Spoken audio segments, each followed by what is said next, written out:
Welcome back to Getting to Know the Archdiocese. My name is Mark Gumba, and I'm joined today with our guest, His Excellency Bishop McIntyre.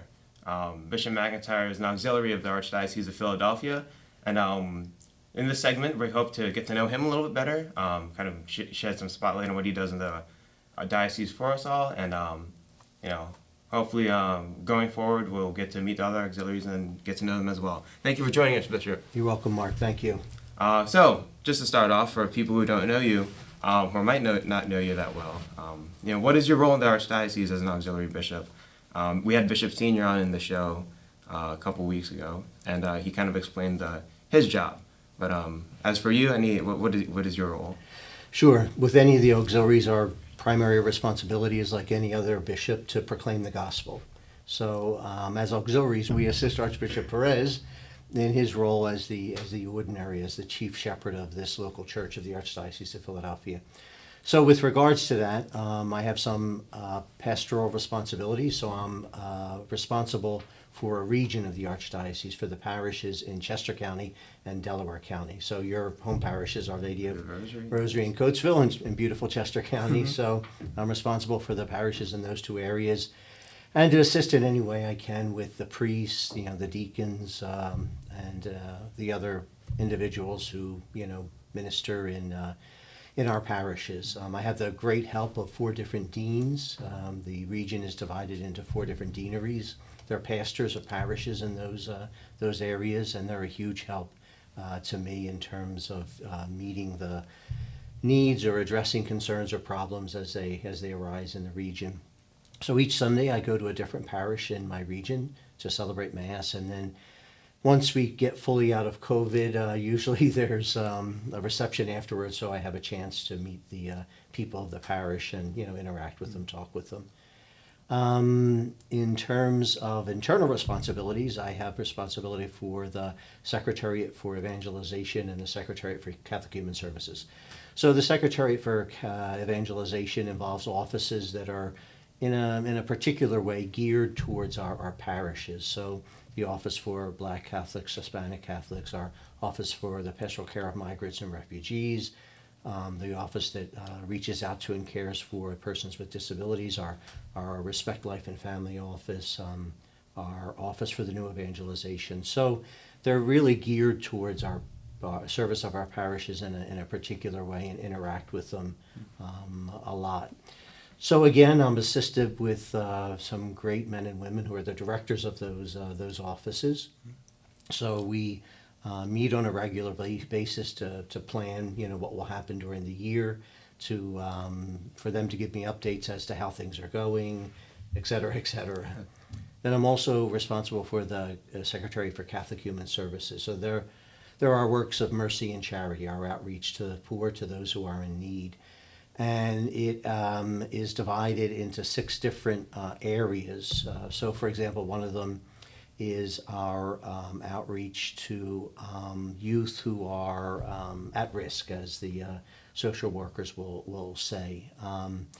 And other areas too. We have 2 different homes for persons with intellectual disabilities. We have another home for persons with profound intellectual and physical disabilities, St. Edmund's Home.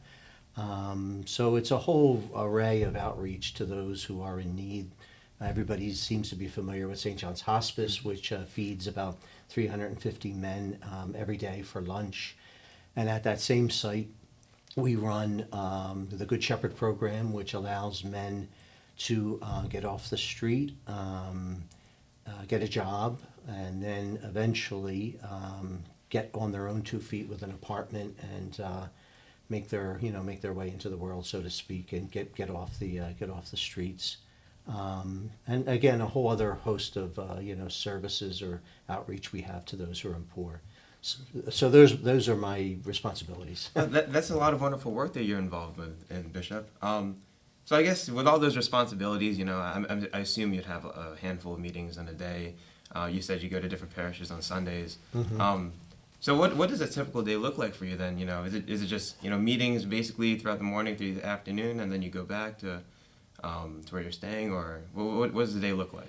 Sure. And it varies from day to day. It does involve a decent amount of meetings, which can be very fruitful and effective. Sometimes not so much, but they're necessary. So to keep things moving.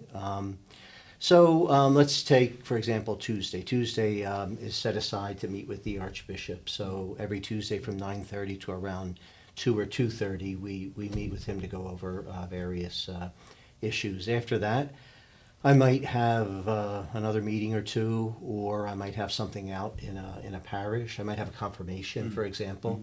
And then other days are spent more out, so to speak. This morning I was at the Pastoral Center. Then I came here for this. In the afternoon, I'm going to stop by a parish to see a priest, and then in the evening I'll go to the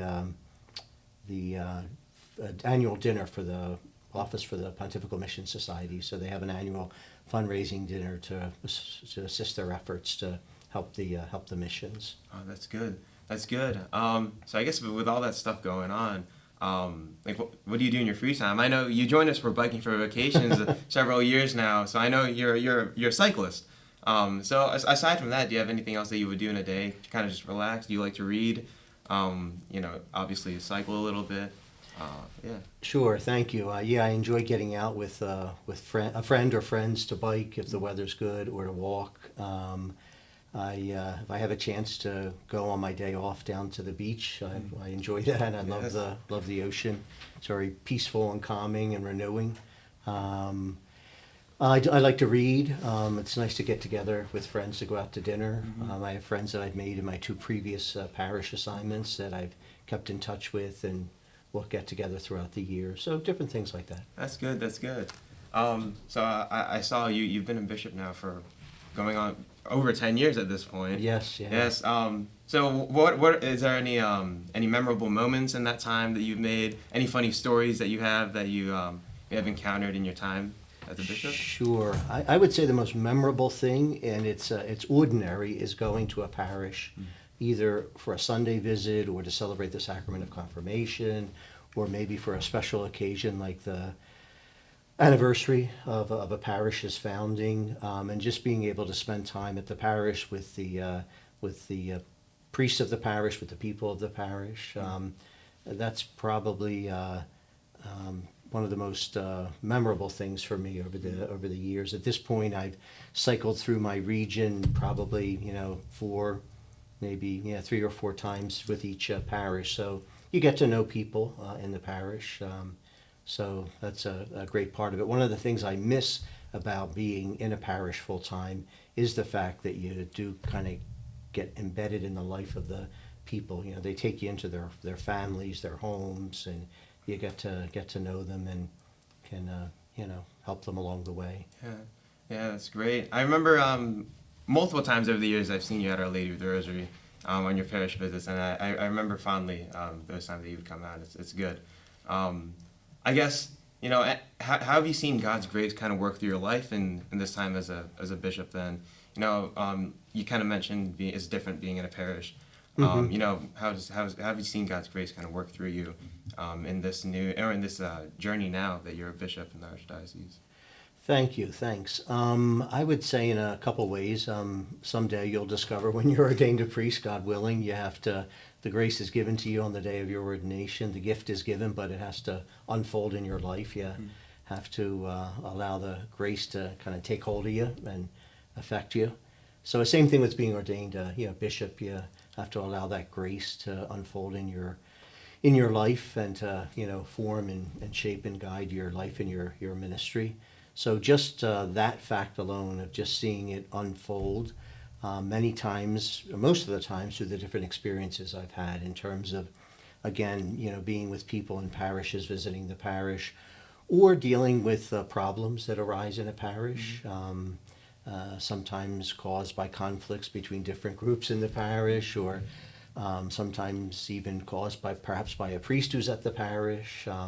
So as those things arise, dealing with them and learning how to approach people and situations in a way that'll eventually, hopefully, move towards reconciliation and a resolution of the problem. So I would say those are some of the things that have I've seen in my own life as the grace of the sacrament is unfolded. And I guess kind of going off of that, if you're willing to share, what's one of the most important lessons that you've learned in your time as a priest and serving God's people? A little nugget of wisdom, would you say? Well, what advice would you give to, say for us, seminarians, God willing, we become priests? What advice do you have for us in terms of the lesson you've learned? Sure. I would say probably one of the greatest lessons I've learned is in terms with dealing with situations that are good, but also ones that are difficult, that involve, conflict, is to take a breath, just count to 10. I think myself and a lot of us, we have a tendency to want to go in, assess the problem, fix the problem, and then move on. But it's not always that, things don't unfold always that way, or that black and white. So in a black and white way. So I would just say, allow yourself time to pray through things, think through things in terms of different situations that you deal with. Yeah, that's good. I guess in closing, we'll close with one more question. We kind of went through, the things you do in the diocese, things you do for recreation, favorite parts of it. I guess, is there a favorite part that you have of working as a bishop in the diocese? I know, like, some priests, they say, they love celebrating the Mass. Their favorite is confession. For you, is it those parish visits? Is it working with all those committees and seeing the fruits that come out of those out of their works? What's the favorite part of your ministry, you think? Sure. I would zero it down to two things.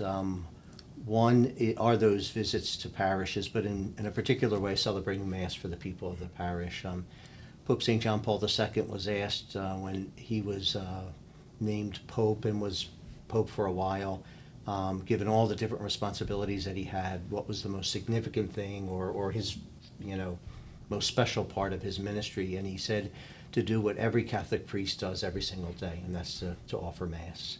So I would say that.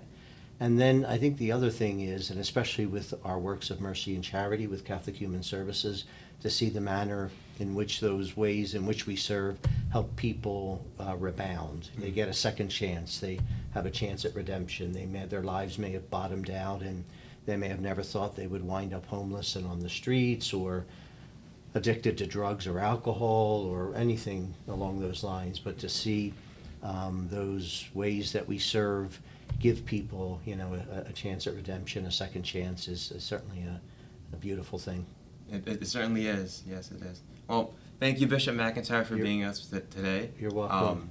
Join us next time on the next episode of Getting to Know the People, Places, and Events of the Archdiocese, and have a good rest of your day. Thank you.